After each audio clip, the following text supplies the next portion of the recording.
The first way to address some of these training gaps is to foster collaboration. And this can be done in a number of ways.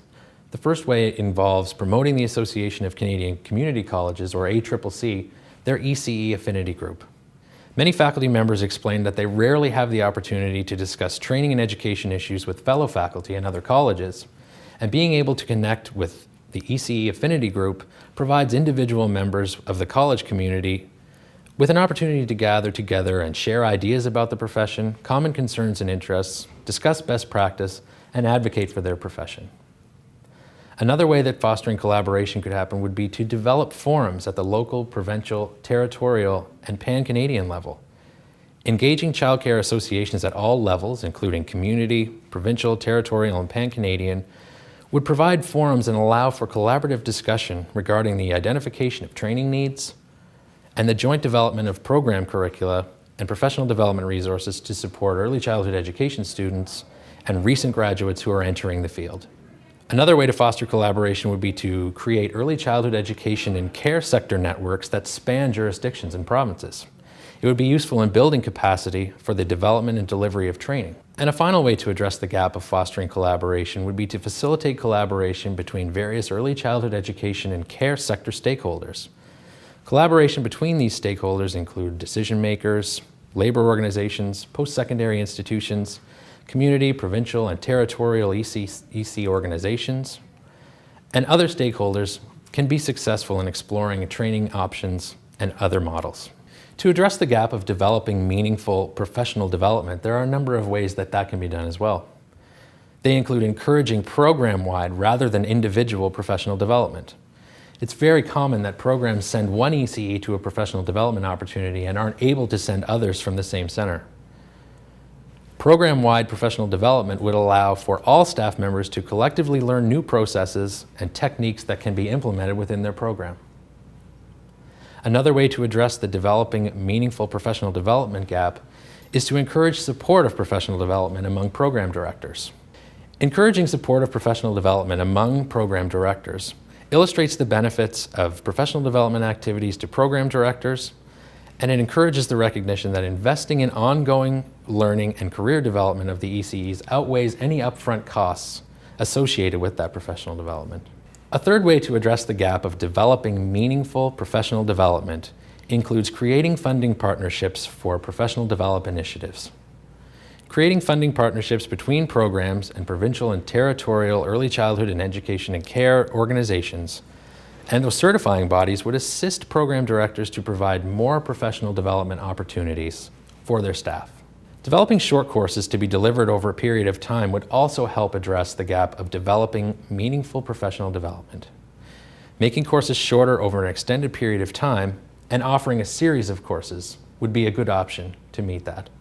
Another way to address this gap of developing meaningful professional development would be to create topic-specific curricula for delivery by post-secondary institutions and other training organizations. And a final way to address the gap of developing meaningful professional development would be to link professional development to a certification program. To address the mentoring gap, there are a number of strategies that can be implemented. One of those strategies is to introduce mentoring in post-secondary education programs. The importance of mentoring in career progression, peer mentoring between students and faculty advisors should be introduced and supported in all post-secondary ECE programs.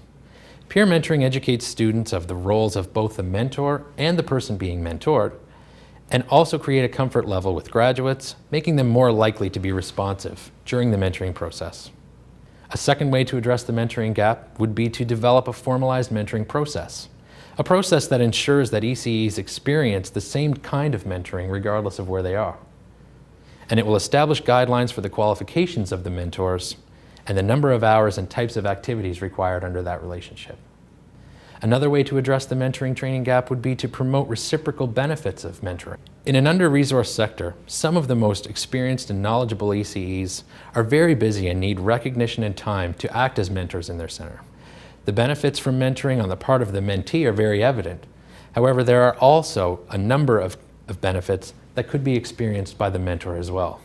And these include gaining a new perspective on your occupation or on your sector from the person that you are mentoring. To address the enhancing practicum experiences gap, There are a number of strategies that could be used. The first of those is increasing practicum hours within pre-service training.